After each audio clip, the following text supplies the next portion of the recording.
BB851, turn right, heading 180. 14 Papa, turn right 245, report localizer established 27. Another day, another airline struggling due to the outbreak of the coronavirus, and another airline announcing that it will indeed be grounding all its Airbus A380s for the foreseeable future. The decision to ground the Airbus A380s and other aircraft come quite literally hours after the carrier described itself as fighting for survival, following impacts coming directly from coronavirus. That airline is Korean Air, that I've briefly touched on in my other videos in the past few days. According to an article published by Reuters, the airline will also ground 90 aircraft on top of its 10 Airbus A380s, as it sees a drastic drop-off in demand. Total capacity is said on international routes to have been down around 80%, and the carrier is essentially asking all employees to take leave voluntarily. Reuters were the first to publish news on Korean fighting for survival with a memo saying, "But if the situation continues for a longer period, we may reach the threshold where we cannot guarantee the company's survival. We have gone through numerous difficulties for the past 51 years, and I'm confident that we will overcome this crisis together." Grounding the Airbus A380 is a major decision, as often for operators it plays a crucial part in their long-term international operations.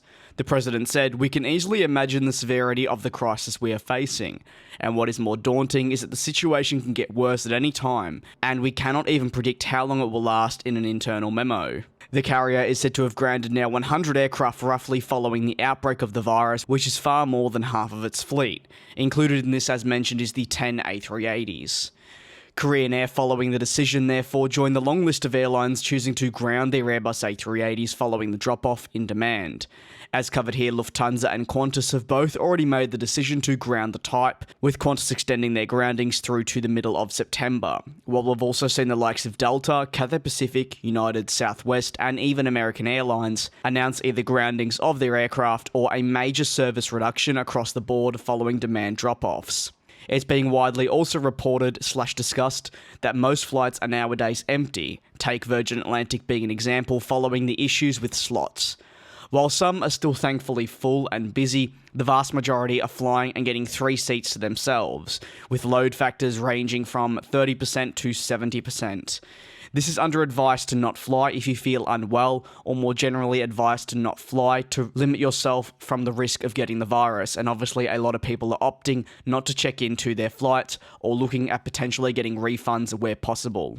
The carrier is already noting it'll report severe losses for this period, and if it continues, it will only get worse for them, threatening their survival. While many like to host, if you will, competitions over who can guess which airline will potentially go under next, I wish Korea nothing but the best, and I won't be doing that here.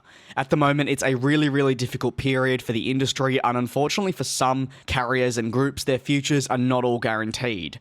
Should more updates surface, I'll be sure to cover them. There's also now a dedicated playlist for the impact of COVID-19 if you've missed any of the content over recent days, as I have been doing double daily videos. Until then, thank you very much for the support, and I'll see you all next time.